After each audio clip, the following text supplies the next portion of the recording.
Queridos amigos y amigas que sintonizan a Viayala TV una vez más por Iskra del Sur, un programa que se dedica a analizar la geopolítica a nivel latinoamericano desde una perspectiva del sur y por supuesto también joven. Sin embargo, el día de hoy estamos acá en el estudio con dos queridos invitados para hablar de un tema muy interesante para toda América Latina y en realidad para el mundo, y en especial para todas las ciencias sociales y para los latinoamericanistas con convicción.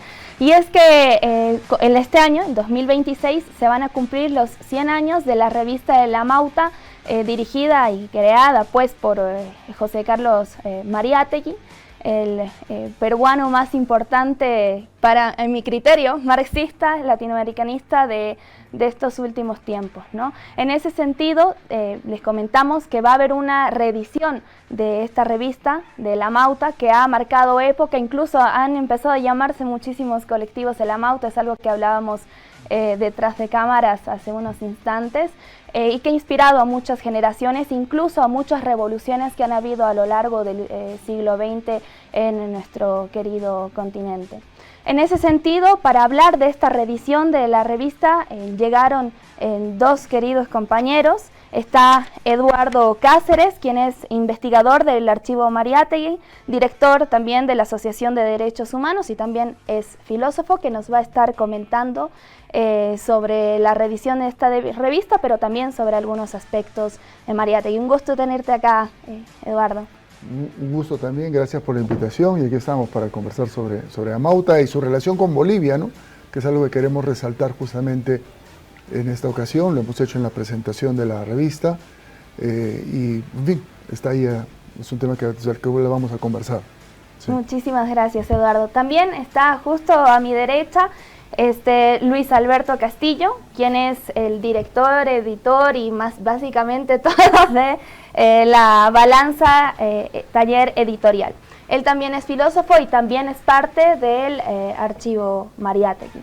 En ese sentido, creo que damos inicio a la entrevista ya habiéndolos presentado. Es un gusto tenerte acá, Alberto, si quieres decir unas palabras introductorias. Sí, bueno, muchas gracias por la invitación y aparte es estimulante estar en un espacio como este, con gente joven y con perspectivas marxistas y latinoamericanas bastante claras. Eso, la verdad, es algo que en Perú no hay y sería bueno incorporarlo de alguna u otra forma. Y bueno, un poco lo que hacemos acá desde Iskra es abordar estos temas, estos debates interesantes que nutren al pensamiento crítico sin titubear. Nos decimos marxistas, leninistas, latinoamericanistas, en algunos casos más guevaristas que otros. Y también va también con el tema, pues que nuestro nombre Iskra es Chispa en ruso y es la primera revista de Lenin, ¿no? Como sabemos, donde pues Lenin empieza a pues postular los nuevos caminos hacia el socialismo ya en la Unión Soviética, bueno, antes de que sea la Revolución de octubre de 1917, ¿no? Pero en ese mismo sentido, Mariátegui también con esta idea, al regresar de su viaje de Europa, que está mucho tiempo en Italia, si no me equivoco, llega con la idea de abrir las sendas y, bueno, tener un instrumento para construir una alternativa socialista en el Perú, pero también yo creo que en el continente, ¿no? Y esto es el Amauta, ¿no? Esa es la herramienta primaria que construye, pues, Mariátegui.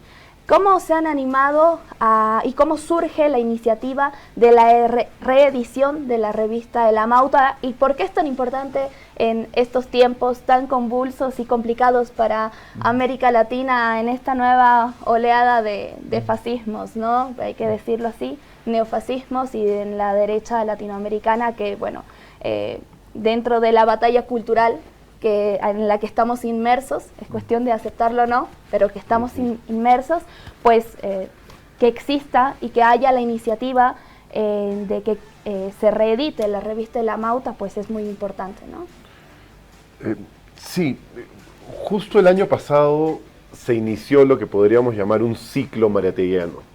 El año pasado se celebró el centenario de la imprenta editorial Minerva, que es la imprenta que forma Mariátegui junto con su hermano Julio César, para la cual importan una máquina italiana que llega desde Turín, ¿no? Ya Mariátegui había visto esa máquina ya, había tenido contacto incluso con publicaciones que usaban los tipos móviles de las fundiciones de metal en Italia, y forman esta editorial que va a ser, digamos, el gran órgano de producción de Mariátegui. Mariátegui se pone al frente de una maquinaria de producción que va de alguna u otra forma revolucionar la manera de hacer libros y revistas dentro de el mundo editorial peruano, con una industria bastante incipiente.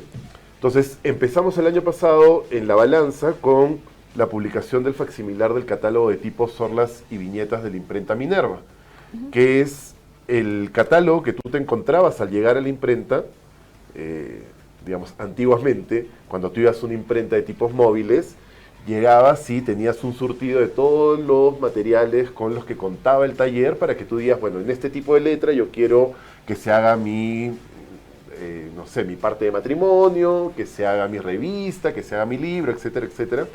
Entonces, había encontrado justamente en la colección de un sindicalista peruano, albergada en la Universidad Católica, este documento, y me pareció que era la mejor manera de empezar el centenario o las celebraciones en torno al centenario de Minerva y este ciclo mariáteguiano que, como te digo, se abre en el 25 y es el momento en que José Carlos Mariátegui inicia su gran explosión intelectual, ¿no? Que va a tener otro hito en el 26 con la fundación de Amauta, y luego el 28 con la publicación de los 7 ensayos.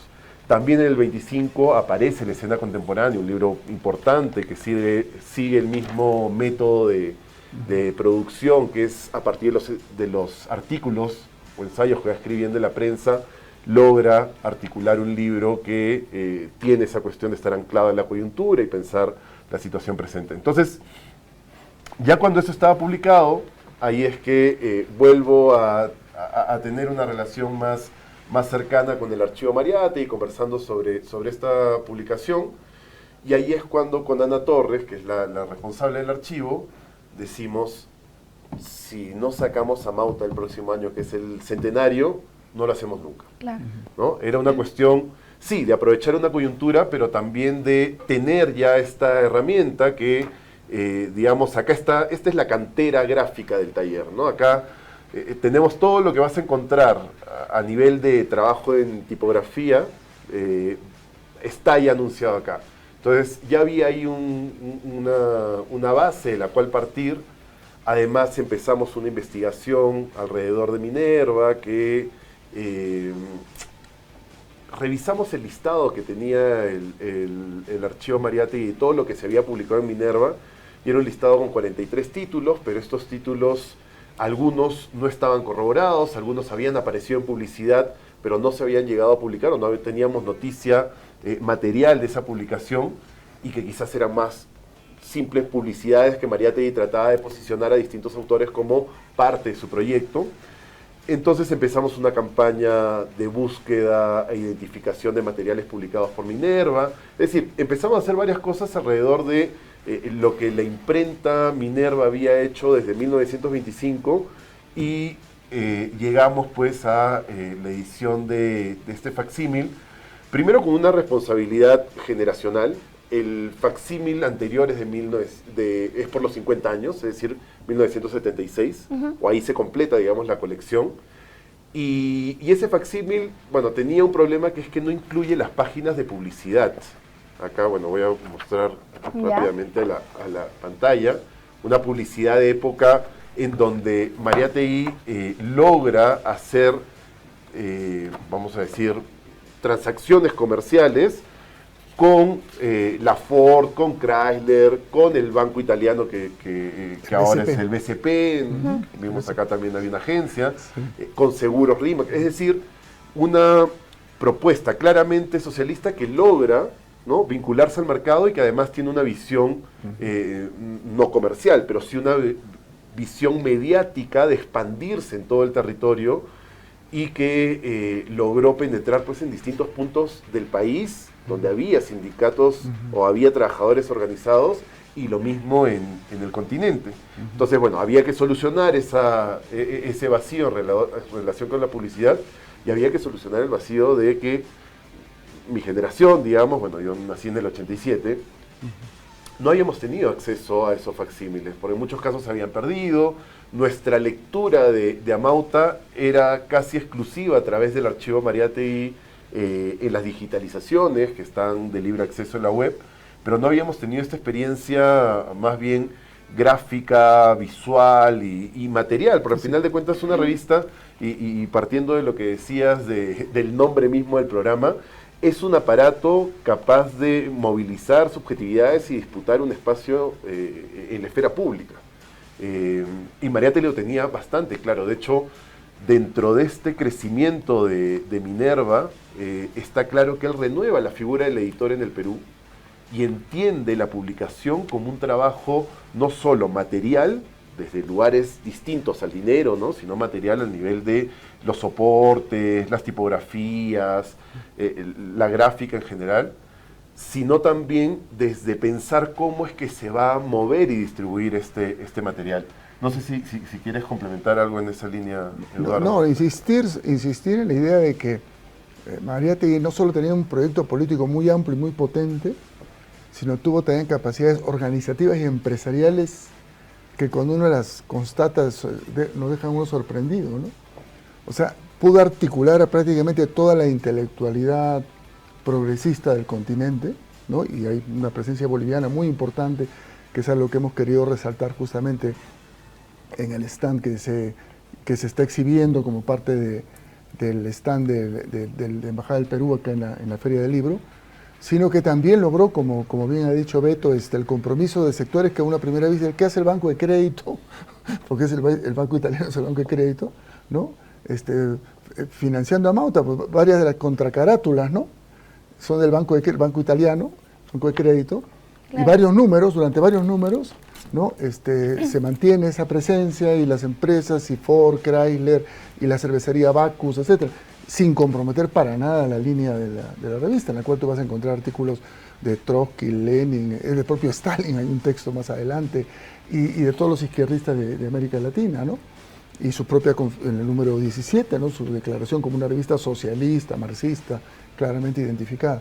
En fin, entonces estas capacidades, ¿no?, que tienen que ver con un aprendizaje previo, es muy importante, como se ha dicho, ¿no?, la experiencia europea de José Carlos es muy importante porque es el momento probablemente de maduración de sus opciones, pero todo eso se nutre ya de opciones y decisiones tomadas a partir de la experiencia vivida antes de salir a Europa, ¿no?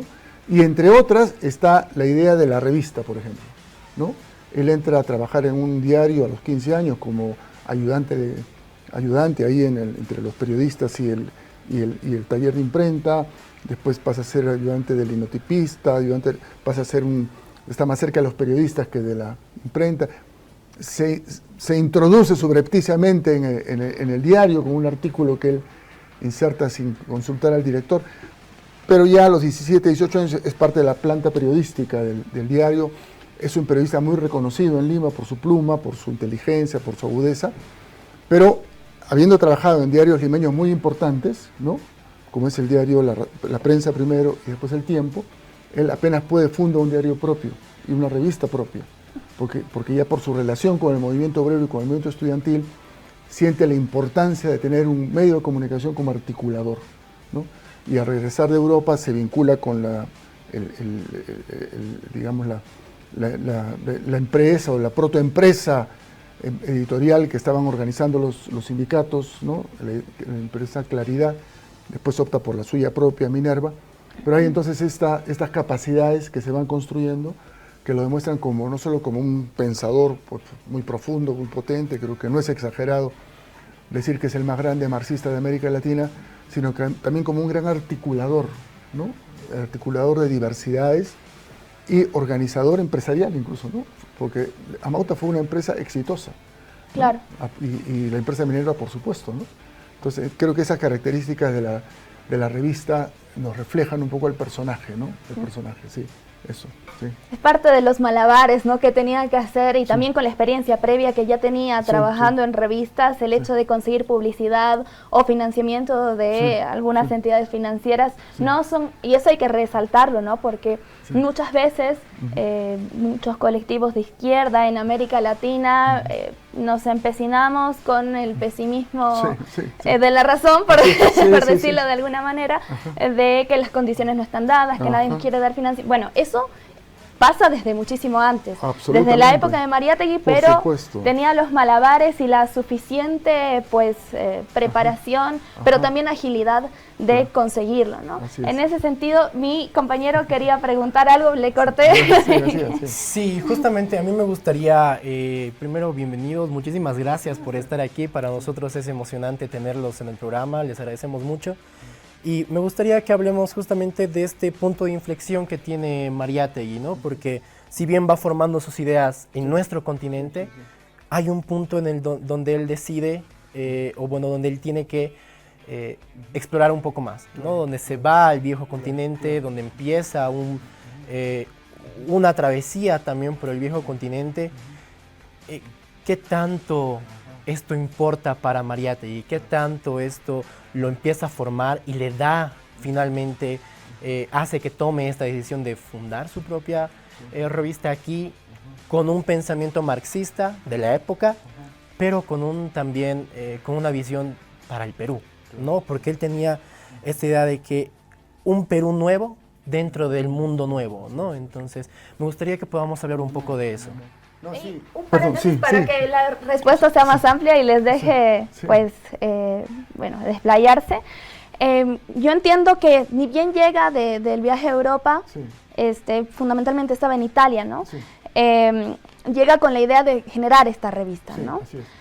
Pero él quería llamarle Vanguardia, ¿no? Y después José Sabogal le hace la recomendación de que, que sea el Amauta, ¿no?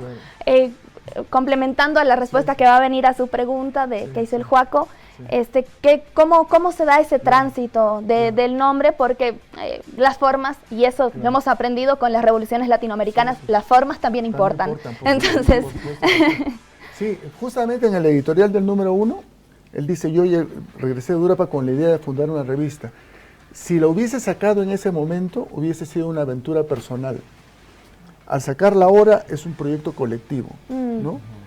¿Y qué hay en el medio? En el medio hay un hecho trágico, es la amputación de la pierna derecha de José Carlos, ¿no es cierto? Que es lo que corta su primer proyecto de vanguardia, digamos, ¿no?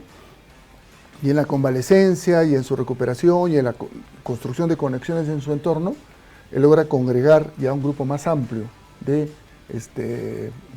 peruanos muy jóvenes además, ¿no? Yo hice por ahí creo que en algún evento lo presentamos, ¿no? Un cuadrito de las edades de los escritores de Amauta, y salvo 2 o 3 personajes que tienen arriba de 40 años, todos están en los 20 y tantos años, ¿no? Y bueno, Mariátegui, que era el director, estaba en los 32 años, ¿no es cierto? Entonces, ese es el cambio, ¿no? De vanguardia a Amauta, es hecho trágico de la amputación, por cierto, pero la articulación de un movimiento más generacional y menos personal. Y por otro lado, es bien interesante comparar los dos volantes de propaganda, ¿no? Porque el volante de propaganda de Vanguardia anuncia como futuros colaboradores una serie de personajes, sobre todo del exterior, y principalmente europeos. Cuando sale el flyer, como dicen ahora, el volante de Amauta, todos son peruanos, y hay algunos latinoamericanos, me parece, pero básicamente todos son peruanos. Entonces, hay un cambio también, ¿no? de los colaboradores, de la planta, digamos, claro. Y Sabogal y Jorge Basadre y Luis Alberto Sánchez, que son 2 jovencitos de 20 y tantos años, que están muy cercanos a José Carlos, entran en esa discusión, ¿no? Del nombre, el tipo, etcétera, ¿no? Pero yendo al tema de Europa, ¿no? De Europa, hay 2 o 3 cosas, unos hitos. Primero, para él es muy importante, porque la forma de conocimiento de José Carlos, si bien es muy profunda y no escatima ningún nivel de rigor intelectual, siempre tiene un enganche más subjetivo, emotivo, emocional. Y para él va a ser muy importante algunas experiencias vitales. La primera de ellas, está por ahí mencionado en algún lugar, en alguna de sus biografías, es que en el vapor en el cual está yéndose a Europa hacen una escala en Nueva York y se van a encontrar con una gigantesca huelga portuaria en Nueva York, el año 19. ¿no? Entonces, claro, él había estado en las huelgas limeñas por las 8 horas, la subsistencia, que eran huelgas muy potentes, muy combativas, muy reprimidas también, ¿no? De algunos miles de trabajadores. Esta huelga portuaria en Nueva York parece ser fue una cosa pues, multitudinaria, más es en Nueva York, ¿no? Claro. De la época que están llegando los italianos, los polacos, los rusos, una cosa. Bueno, de ahí ya llega él desembarca en París, desembarca, pero no en París, desembarca en Francia, pasa por París, ahí se entrevista con algunos de los líderes del naciente Partido Comunista francés, pero él se va a afincar en Italia, ¿no? Y en Italia llega en un momento en el cual, el año 19-20, está en plena efervescencia el movimiento consejista, el movimiento de los obreros, de los trabajadores de las grandes fábricas industriales del norte de Italia, ¿no? Las fábricas Fiat, las fábricas Torino, etcétera, ¿no? que tomaban las fábricas y las ponían bajo su administración, o sea, no eran simplemente huelgas, ¿no? Sino eran tomar la producción en sus manos, que es la base sobre la cual va a teorizar Gramsci, por ejemplo, ¿no es cierto? Entonces, esa experiencia que Gramsci la teoriza, la reflexiona y pues va a ser uno de los insumos para sus grandes aportes, Mariátegui también la vive. Y va a vivir de cerca el proceso de división de los socialistas italianos y de fundación del Partido Comunista Italiano. Él asiste al Congreso de Livorno como delegado. Ahí se especula si habló con Gramsci o no habló con Gramsci, etcétera, ¿no? Creamos que sí.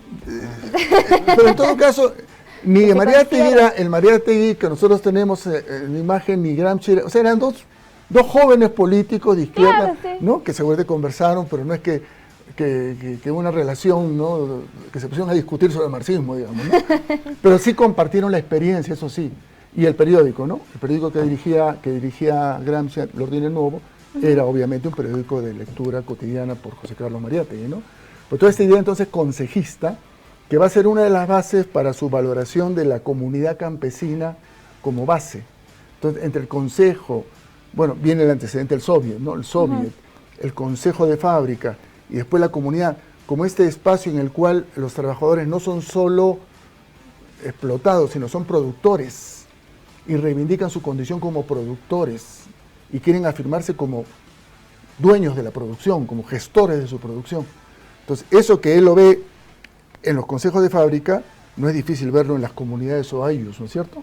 En las cuales la organización social es a la vez organización económica, ¿no? Ahí yo creo que hay una conexión fuerte. Bueno, él continúa su periplo, está, como dije, 2 años y pico en Italia, y después, antes de volver al Perú, hace un viaje muy interesante por el este de Europa. No llegó a ir a Moscú, tuvo la intención, pero era muy complicado y su salud no lo permitía, pero sí pasó por Viena. Le impresionó mucho el nivel de la crisis de Viena. Entonces, la conciencia de crisis, ¿no? En Mariátegui se radicaliza, ya está presente antes la idea, pero creo que se radicaliza en esos últimos meses, y acuña esta frase que es común ya en las izquierdas de hoy: crisis de civilización.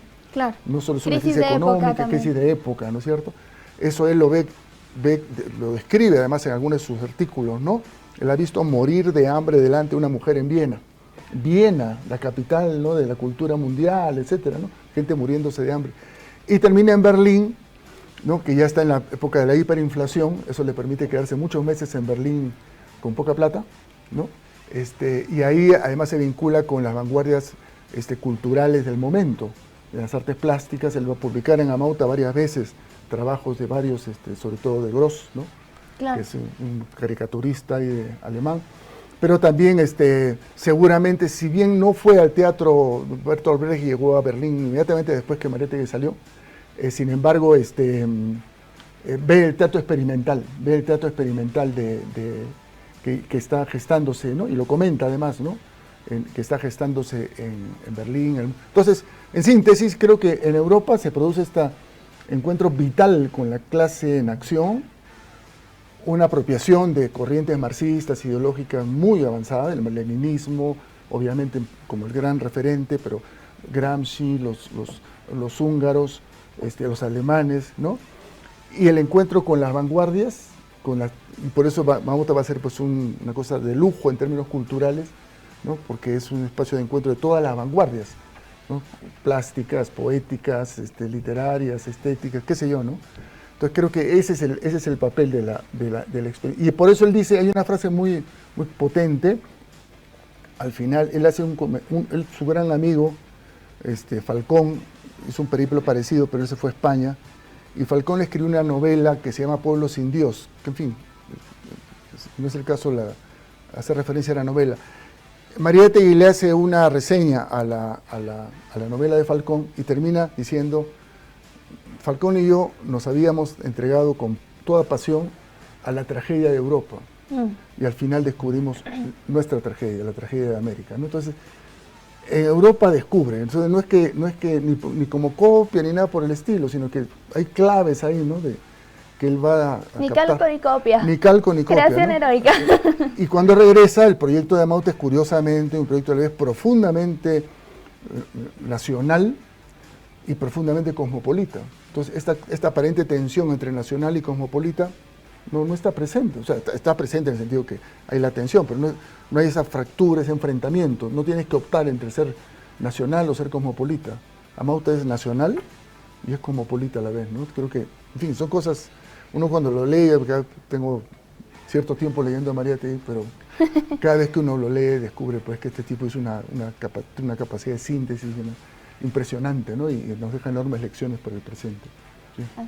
Ahora, me gustaría hablar de la revista como tal, sí, porque no es solamente una revista, ¿no? Sino es un movimiento cultural, sí, porque en la misma revista se genera un efecto de fricción, ¿verdad? Porque tenemos artículos políticos, de análisis político puro y duro, y al lado tenemos poemas, tenemos arte, tenemos las mismas carátulas de la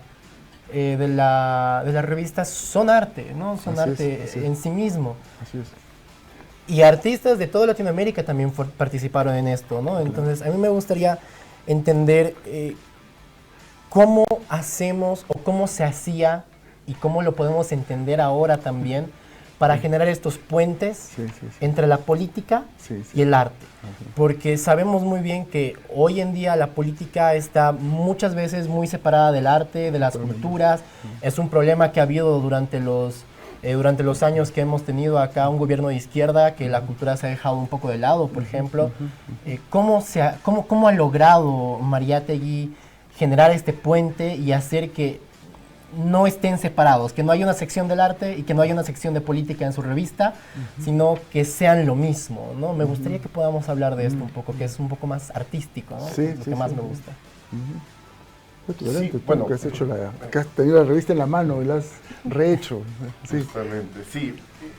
Y partiendo un poco de lo que ya mencionaba Eduardo, es interesante cuando tú te enfrentas pues al orden nuevo y te das cuenta que hay cierta familiaridad gráfica porque usan los mismos tipos móviles, ¿no? Hay un manejo de la tipografía similar. O sea, es inevitable que Mariátegui no solo se haya enfrentado a esa revista desde la lógica de entender el trabajo político que puede generar, fuera de que Mariátegui ya sabía que el diario es la escuela de la clase trabajadora, ¿no? No es algo que descubre, creo, en Italia, pero si tú comienzas a ver los trabajos salidos de Minerva y empiezas a ver esa estética italiana, hay mucha relación. Pero ¿qué pasa con Amauta? Que Mariátegui logra hacer una especie de síntesis entre el objeto de alta tecnología industrial italiana, ¿no? El tipo móvil fundido en metal con una precisión tecnológica específica, con el trabajo en silografía, en madera, ¿no? Toda esta producción más vinculada a lo artesanal, a la vida campesina. Entonces, Amauta está llena de esos tránsitos y al final de cuentas esa síntesis, ¿no? Sabemos el marco que evidentemente responde, ¿no? Más a la mano, y tenemos el tipo móvil que fija, ¿no? Y hace que las cosas sean mucho más sólidas. Entonces, ya desde ahí hay un trabajo formal que es imposible pasar de largo frente a ello, ¿no? Porque tú te estás enfrentando a una revista que constantemente está poniendo en cuestión las relaciones entre forma y contenido. Y a ese nivel también se juega el discurso político. Es decir, sí, hay una transformación de la sensibilidad latinoamericana, hablemos por decirlo así, a través de este uso de tipografías buriladas, este uso de no tanto fotografías, sino más bien maderas, etcétera. Tenemos ese trabajo visual, pero todo eso está en un constante, no caos, a veces lo hemos hablado con Eduardo, hasta qué punto hay un caos, hasta qué punto hay una armonía dentro de esos tránsitos de la composición, porque Amauta, sobre todo en estos números, convive demasiado el poema y la imagen con el texto. No hay una división y no hay tampoco jerarquía, y eso es creo algo que claro, tú lo puedes traducir en estas frases típicas de Mariátegui, no solo la conquista del pan, sino también de la belleza. Y claro, Amauta está constantemente en esa fricción en donde el centro no está fijo, ¿no? Es más bien,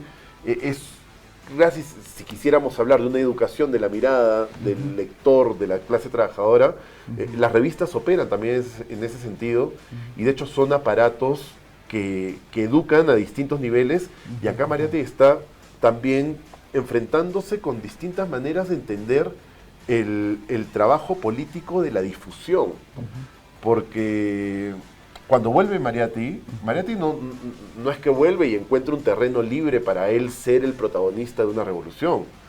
Había un grupo de anarquistas muy exitoso porque habían conseguido las 8 horas, había organización, y Mariátegui llega y obviamente ya tenía una reputación antes de irse, que dicho sea de paso también es una salida que no es como que ya me voy a buscar, sino es una salida forzada hasta cierto punto, ¿no?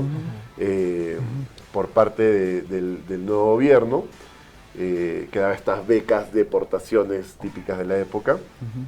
Entonces, Amauta se convierte en ese espacio donde él quiere hacer esta especie de pedagogía estética, y si quieres también del gusto de la clase proletaria, y también dar claves de lectura. Porque sorprende, por ejemplo, que hay un poeta como Eguren. Pero hay que leer a Eguren de esta manera, es lo que nos dice Vallejo. Perdón, es lo que nos dice Mariátegui. Lo mismo con otros autores que aparecen. Mencionaba a Vallejo justo para el número 3, aparece un pequeño texto de Vallejo que es casi un manifiesto de las vanguardias latinoamericanas, y normalmente no se lo ve así. Se piensa que nuestras vanguardias no tuvieron manifiestos específicos, a diferencia de los europeos, pero también esta revista se convierte en el emisario, en el mensajero de esas grandes ideas estéticas de la época, y que bueno, algo que es importante tomar en cuenta es cómo las revistas de vanguardia expresan de alguna manera el estado de la comunicación del continente, porque si Amauta puede ser lo que es porque hay un desarrollo de modernización a nivel vial, a nivel de los ferrocarriles, que permite que la revista viaje y que las ideas viajen a esa velocidad también. No sé si quieres complementar. Sí, entonces brevemente, sí. Creo que es importante esta idea de que no hay, bueno, en Amauta no hay secciones. Si ves el subtítulo, ¿no? Da 4 palabras, como 4 guías, ¿no? Doctrina, arte, literatura, polémica. Pero después no va a haber una sección de... Y muy pocas veces hay editoriales, Claro. o sea, algo así como la línea de la revista. Algunas veces hay, algunos muy importantes, obviamente, ¿no? Más como balances. Más como balances, efectivamente. Y lo que hay es esta lógica de contrastar, cruzar. El poema muchas veces no ilustra el texto, sino lo contrasta. Claro. El poeta de la revista no es César Vallejo, que también escribió la revista, sino es José María Eguren, que es un poeta puro, simbolista, al cual incluso Mariátegui le dedica un número de la revista, incluso después de que la revista se declara socialista, ¿no? ¿Por qué? Porque José María Eguren era la expresión más clara de la búsqueda de la belleza por la belleza, ¿no? Y de sacar a la luz dimensiones de la experiencia humana que otros no la sacaban a la luz, ¿no? Pero lo que es interesante es notar en qué lugares inserta Mariátegui los poemas de Guren.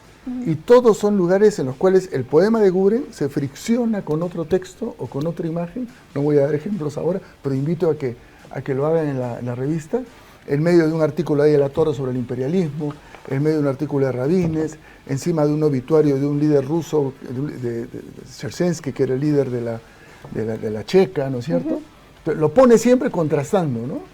Y creo que esa es la clave, ¿no? Es por un lado la belleza, y por otro lado, él es muy crítico, como muchos en su tiempo, de la idea de que hay una literatura proletaria alternativa a la literatura burguesa, o un arte proletario alternativo al arte burgués.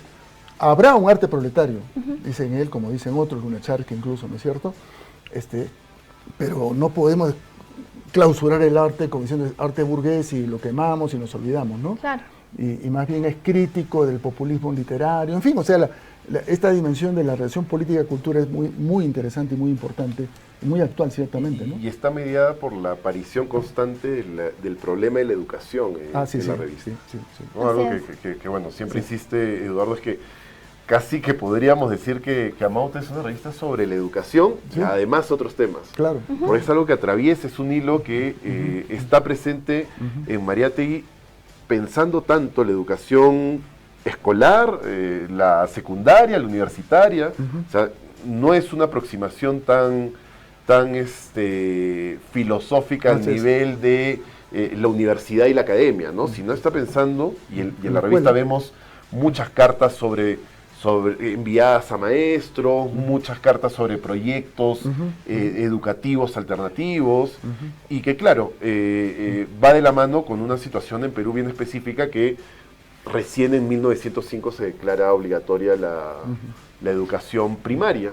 Es decir, el lectorado con el que Mariátegui se enfrenta hacia la década del 20 es un lectorado que ha pasado ya por una primera formulación de esta idea del Estado docente, ¿no? De un Estado que tiene que hacerse cargo de la educación, al menos, obligatoriamente al menos a nivel primario, y tienes un tipo de proletario distinto, ¿no? Bueno, un trabajador que es lector, y esto se corrobora porque también hay unas lecturas que ven a Amauta como una revista que se movió más en las capas medias, que tuvo que salir al extranjero para buscar a sus lectores, pero cuando tú ves la lista, y Ana ha hecho un muy buen trabajo alrededor de eso, la lista de suscriptores, te das cuenta que los sindicatos, los trabajadores, o sea, una gran cantidad de personas vinculadas a la clase trabajadora son la base material de la revista. Claro.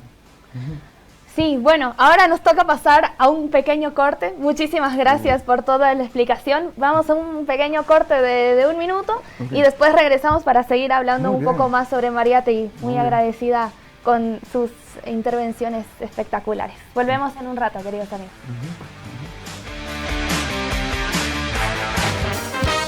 Ahora estás viendo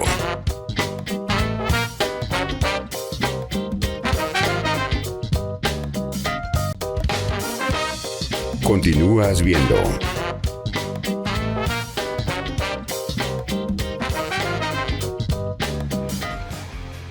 Bueno, queridos amigos, continuamos con Iskra del Sur en este programa especial que tenemos dos queridos invitados que son los responsables de la reedición de la revista El Amauta, pues dirigida por José Carlos Mariátegui. Estamos hablando precisamente de las formas de la revista, cómo la pensó Mariátegui, cómo se insertaba la poesía y el arte, la cultura también en medio de otros ensayos políticos, de análisis que fueron muy polémicos, y también por esas formas poéticas, artísticas de hacerlo, se ganó la etiqueta de romántico, ¿no? Lo acusaron de romántico, es más, yo leía que el responsable, el consejero del Buró Latinoamericano de la Unión Soviética, le acusaba de romántico y lo trataba de deslegitimar, ¿no? Precisamente por estas formas, ¿no? Y bueno, quería decir cito porque me parece importante contemplar que han habido críticas incluso de los tradicionalistas en términos de Mariátegui de la época, ¿no? De los ortodoxos, pero yo me acuerdo que hay un ensayo de Mariátegui que hace la distinción en defensa de la tradición en contra de los tradicionalistas, ¿no? Eso, como para cerrar lo que estábamos hablando y que no quede en el aire, y ahora va Camilo. ¿Cómo están, compañeros? Mucho gusto, compañero. Igualmente, la verdad es que yo estaba detrás de cámara esperando a ver cuándo podía ser mi turno. Solo podemos entrar 4 en cámara. Pero la verdad es que estoy muy feliz de haberlos podido escuchar desde allá. Me llena mucha alegría y mucha admiración con tanta pasión con la que están hablando, con la responsabilidad con la que están tomando este proyecto. Y justamente quería que entremos a un tercer punto que yo creo que es importante mirando hacia el futuro, ¿no? O sea, yo entiendo que este es un proyecto todavía que tiene mucha más pierna. Pero ya, si ya hablamos con tanta pasión de este proyecto y también hablamos, por ejemplo, de las responsabilidades, que en tu caso, por ejemplo, estamos hablando de la responsabilidad generacional que uno se siente al tratar este tipo de trabajos, ¿cuál es entonces la esperanza a futuro detrás de este trabajo que en su momento tuvo un impacto tan fuerte a los progresismos de latinoamericanos, ¿no? O sea, ¿cuál es la esperanza que encontramos para este proyecto hacia adelante? Eso, sumado a una a otra pregunta, porque vamos a tener dos respuestas.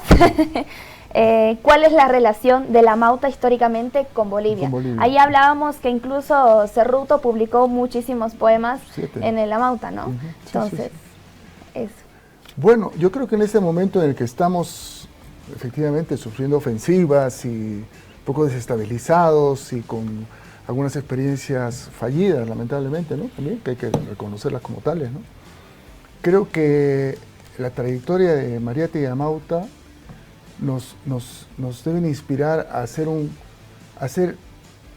camino adecuado de reconstrucción, ¿no? O sea, Mariátegui no comenzó por la agitación, comenzó por la doctrina, comenzó por restablecer el vínculo entre política y cultura y vida cotidiana, comenzó por vincularse con los movimientos sociales y no solo vincularse con ellos pasivamente, sino activarlos, ¿no? En el sentido de su comprensión del mundo, visión del mundo, ¿no? Entonces, eso, ¿no? Yo creo que si algo han adolecido los procesos y movimientos que hemos vivido con mucho compromiso y entusiasmo, es que muchas veces se ha adolecido una falta de mayor solidez doctrinal, ideológica, ¿no? Algunos temas no se han manejado bien, esta relación entre política y cultura, por ejemplo, ¿no? O la relación entre política y movimientos sociales, entre Estado y movimientos sociales, ¿no? Entonces creo que comenzar por donde hay que comenzar. Yo creo que Amauta nos enseña que hay que comenzar por donde hay que comenzar. Y por donde hay que comenzar es por cosas como esta, ¿no? Por pensar el país, por pensar el mundo, el horizonte en su conjunto, y sobre esa base ir construyendo un movimiento político, cultural, y que la política no solo es la política en el sentido estricto, sino la política es todo lo humano y la cultura pues es sustantiva de la experiencia humana, ¿no? Eso. Sí. Y hay un plano ya más específico que tiene que ver con el trabajo editorial independiente. Básicamente las editoriales independientes para mí tienen que existir porque tienen que de alguna u otra forma participar de una política nacional de la lectura. Es decir, tratar de intervenir en los debates sobre qué es lo que debemos leer. Si no participan las editoriales independientes, vamos a leer lo que las editoriales transnacionales ponen en su agenda, y su agenda ya ni siquiera es una agenda de escritores, es una agenda de influencers, es una agenda de personas vinculadas al mundo del espectáculo, a veces también escritores, sin duda, no es un espacio que está totalmente perdido, pero si las editoriales independientes pierden esa idea de que su trabajo sí debe ser, o de alguna manera condicionar, esa manera en que se arma una política nacional de lectura, y no hablo acá de índice, no hablo acá, sino de qué leemos, y para qué lo leemos, y por qué lo leemos. Entonces, sacar a Amauta también desde el plano editorial tiene y bueno, y el modo en que lo hemos estado sacando, tienen que analizar, o ya verán, ¿no? Leerán cuál es el trabajo de restauración, el trabajo de cuidado, de edición que hay detrás, pero esto también es una manera de plantear, ¿no? una discusión, y lo importante es que sea un trabajo colectivo, porque tenemos un sistema de suscripción, y es decir, cada suscripción, al suscribirse, al hacer una precompra o participar de una preventa, está no solo comprando su revista, está permitiendo que otros accedan a la revista. En ese sentido son casi asociados al proyecto y eso permite que haya una cercanía, cierta camaradería alrededor de la revista, pero también la importancia de que sean herramientas. Yo sí temo que la gente solo los coleccione, ¿no? Porque lo que queremos es que sean herramientas de discusión, herramientas de relectura y poder llevarnos eventualmente a lo que plantea Eduardo. Hay energías. O sea, yo conozco mucha gente, y joven sobre todo, que quiere militar. Claro. Pero no hay cómo militar. Los partidos se resquebrajan y siempre, ¿no? Termina siempre, habiendo una nueva división y una nueva división de la división. Pero hay energías ahí, el tema es cómo se acumulan. Yo sí creo, pero eso no lo creen lamentablemente la mayoría de los políticos, que la cultura es uno de los agentes, digamos, más convocantes, y que crean comunidad, ¿no? Porque entre la precariedad es, a veces lo poco que podemos hacer, entre comillas, son estas cosas, ¿no? Pero bueno, lo de Bolivia para ir cerrando. Sí, no, yo creo que es importante, lo hemos dicho al presentar la revista en la Feria del Libro, resaltar la presencia de Bolivia en la revista, ¿no? Y yo simplemente quiero mencionar algunos nombres y alguna referencia a ellos. Y lo primero que quiero decir es que justamente como parte de este esfuerzo de difundir la revista y de abrir un espacio para traerla a Bolivia, en lo cual hemos encontrado una extraordinaria sintonía con la Fundación Fragile Machicao, hemos descubierto que el autor más joven de Amauta es un boliviano, ¿no? Es un poeta, ¿no? Este poeta, a mí me llamó la atención porque yo vi la poesía, pues se trataba de un autor boliviano, Óscar Cerruto, y después buscaba aquí está el poema, ¿sí? Y justamente se ha hecho en la labor de editarlo, ¿no? Una postal. En una postal muy bonita, ¿no? Con el poema. Entonces, cuando yo busqué información en Wikipedia sobre Cerruto, dije, nació en 1912. No puede ser, este poema fue publicado el 26 menos 12, 14. Debe estar mal la fecha de nacimiento. Y no, nació el 12. A los 14 años, Óscar Cerruto publicó su primer poema. No, creo que ya había publicado poemas acá en Bolivia, en Bandera Roja, si no me equivoco. Pero, digamos, a nivel internacional, salta a la palestra internacional publicando a los 14 años un texto que se llama Poema, justamente, en Amauta, ¿no? Entonces, y después va a publicar 6 más. Y si lo publican no es porque Marietti era muy cuidadoso, hay varios otros escritores que le mandan poemas, él le responde muy agradecido, pero el poema nunca apareció en la revista, ¿no?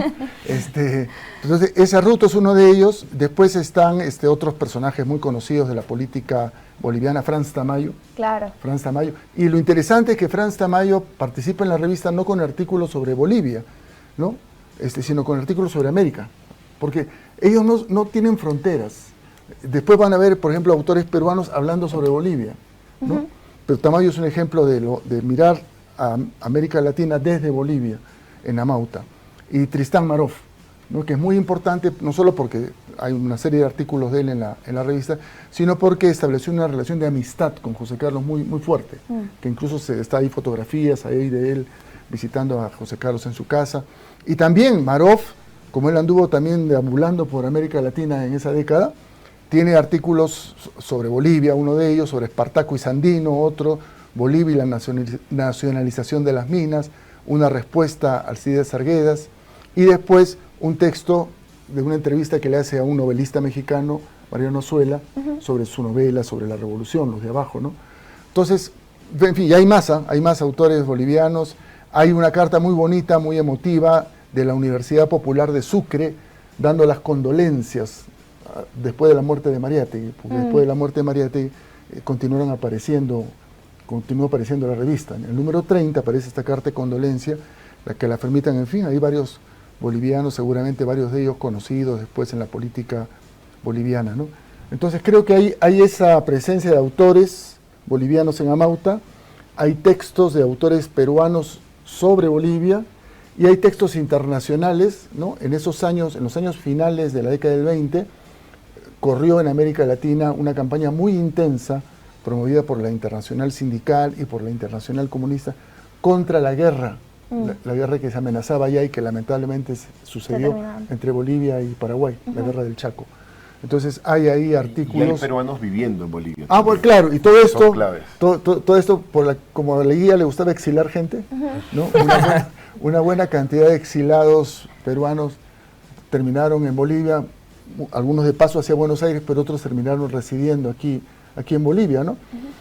Y entonces llama la atención, y ahí Beto ha insistido bastante en eso, la base material de esto es el ferrocarril. Claro. ¿No? O sea, digamos que el sur peruano, el altiplano y el conjunto de Bolivia y hasta Buenos Aires, hay un corredor no solo físico, sino político y cultural muy fuerte. Claro. Muy fuerte, ¿no?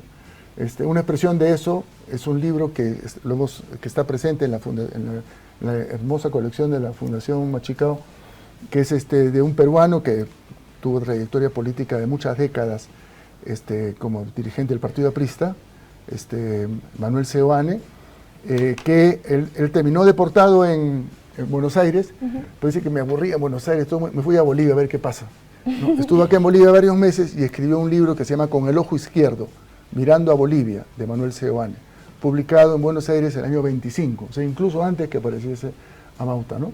Claro. Entonces, tenían esta libertad de opinar sobre tu país, no hay esos celos que a veces hay ahora, ¿no? Que nadie puede opinar sobre el país sino yo. Y no, pues ellos opinaban y sobre su país y se solidarizaban y se iban a la marcha en el otro país. Seoane terminó siendo dirigente estudiantil en Buenos Aires, ¿no? Varios peruanos terminaron siendo profesores acá en la Universidad de San Andrés, hubo bolivianos en Cusco, en Puno, ¿no? También otra cosa que fue casualidad que se descubrió en una muestra que se hizo acá en La Paz antes de esto, una muestra de fotos del gran fotógrafo cusqueño Chambi. En la fototeca de Chambi hay una foto de Cerruto, justamente, tomada en Cusco. Y la estamos usando ahí, se está usando ahí en el stand, ¿no? de la feria. En fin, entonces las conexiones son múltiples y creo que en el fondo, bueno, la base de todo es me gusta mucho esa expresión de Zabaleta, ¿no? Sociedades abigarradas, ¿no? Somos sociedades abigarradas muy parecidas, cada una con sus acentos y sus matices.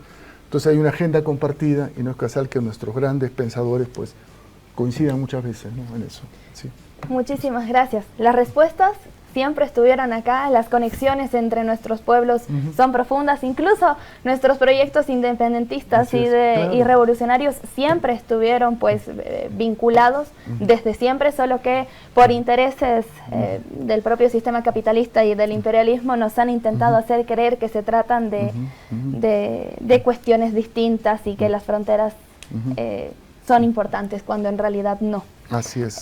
Muchas gracias por eso, muchas gracias por sus palabras, por presentarnos el Amauta, felicidades también por la reedición, lo vamos a leer, muy felices de tenerlo acá ya en nuestras manos y a seguir adelante con esta lucha que también se traduce en la trinchera cultural y en la replicación de esta reedición de la revista El Amauta. Los invitamos a todos a adquirirlo, pero también a darle seguimiento a las reediciones que van a venir adelante si el destino, si Dios o lo que sea lo permite. Muchísimas gracias por estar acá, compañeros. Gracias. Cami.